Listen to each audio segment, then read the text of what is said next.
Assalamu alaikum students. Now it's time to talk about the conservation of momentum. And the second law we have studied that moving bodies possess momentum which is equal to the product of mass and velocity. Now we will take one example to understand the meaning of the term conservation of momentum. Suppose you are having a truck and that is a speeding truck, that's a fast moving truck, and say it hits a stationary car, due to which the car also starts moving. Car was at rest initially, but when it hits a stationary car starts moving. Now in this collision, what happens? The velocity of truck decreases, right? Because of collision. But the velocity of car increases because the car starts moving. So due to this, the momentum of truck decreases because velocity decreases. And the momentum of car increases because the velocity of car increases. It means in one case, in the case of truck, momentum decreases, but in the case of car, momentum increases. Right? And the decrease in the momentum of truck is equal to the increase in the momentum of car, right? So it shows that there is no loss of momentum in this collision, right? The momentum lost by truck has been gained by the car, right? So this is just the illustration of the law of conservation of momentum. Now, what is law of conservation of momentum? According to this law, when two or more than two bodies act upon one another, their total momentum remains constant, provided no external forces are acting.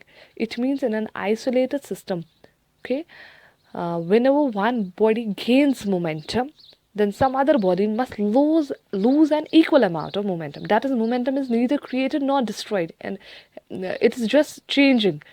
Okay, the one which loses the momentum, the body which loses the momentum, and the other body gains that much momentum. Okay, it means whenever one body gains momentum, then some other body must lose an equal amount of momentum. Okay, that is law of conservation of momentum. So momentum is neither created nor destroyed. And the law of conservation of momentum, it's also known as principle of conservation of momentum, and it is in accord with Newton's third law of motion, which says that action and reaction forces are equal and opposite. So we'll take an example to prove this laws of conservation of momentum. So suppose I'm having two bodies. Say I'm having truck and I'm having a car, and they both are moving in the same direction. Say suppose in this direction, both are moving in towards east, but with different speeds, with different velocities. Let the mass of the truck is m1 and its initial velocity is u1, and let the mass of the car is m2, its initial velocity is u2. Okay, so what would be the initial momentum of truck? That is mass into velocity, m1 into u1. And what would be the initial momentum of the car? That is m2 into u2, mass into velocity, right? And if I ask you what would be the initial momentum, what would be the total initial momentum of truck and car before collision? It means they are not colliding. Okay, initially the total initial momentum, total initial momentum of truck and car before collision, that would be obviously sum of the two initial momentum, sum of initial momentum of trucks plus sum of initial momentum of car, that is m1 u1 plus m2 u2, right? Now suppose the car and truck collide for a short period, for a short time, say time t, truck and car collide. Now due to collision, what happens? The velocities of car and truck will change, right? And maybe the velocity will increase or decrease. Let us suppose the velocity of the truck after collision, that is v1, and the velocity of car after collision is v2. This is after collision.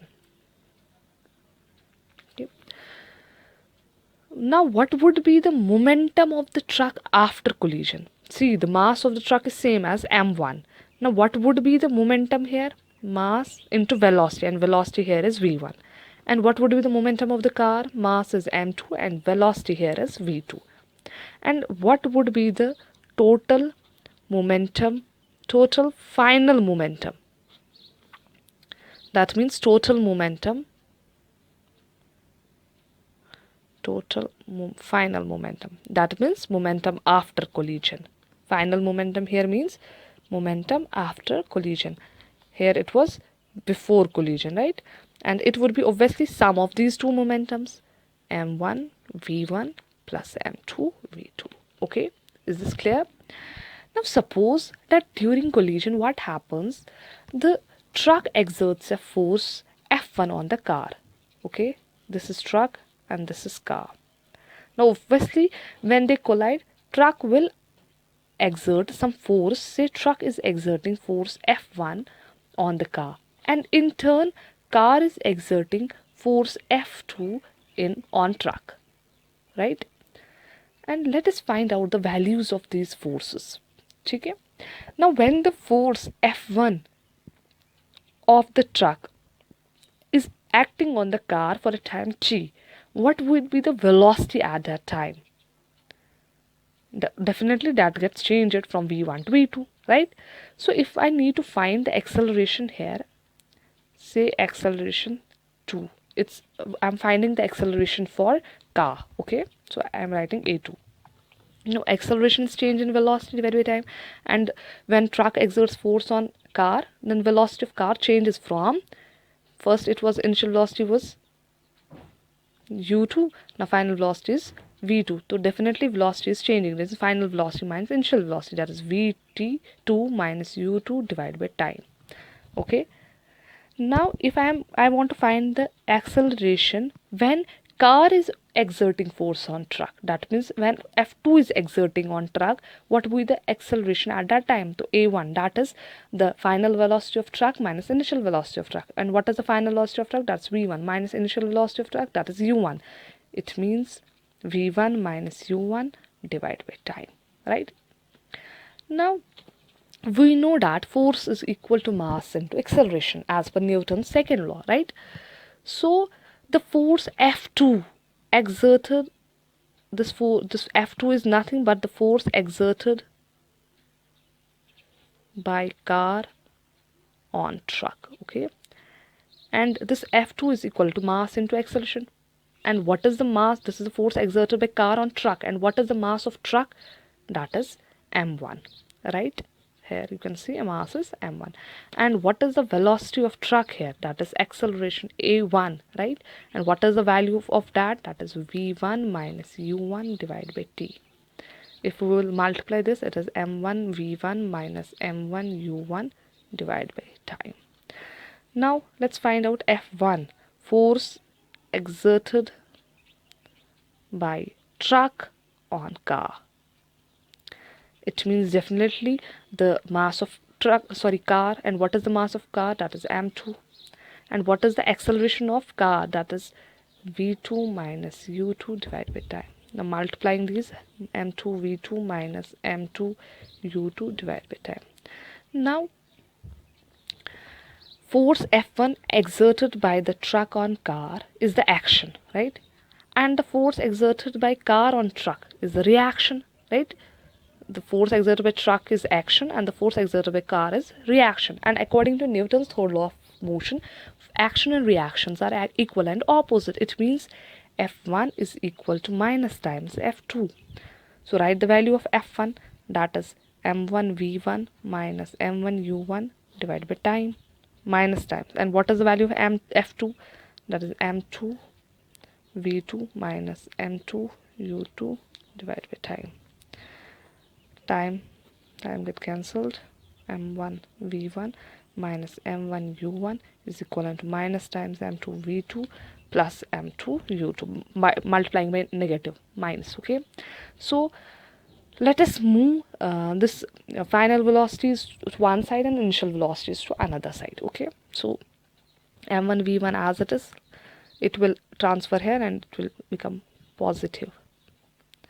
m2 u2 as it is, it will move here, it's m1 u1. Now see, m1 v1 plus m2 v2.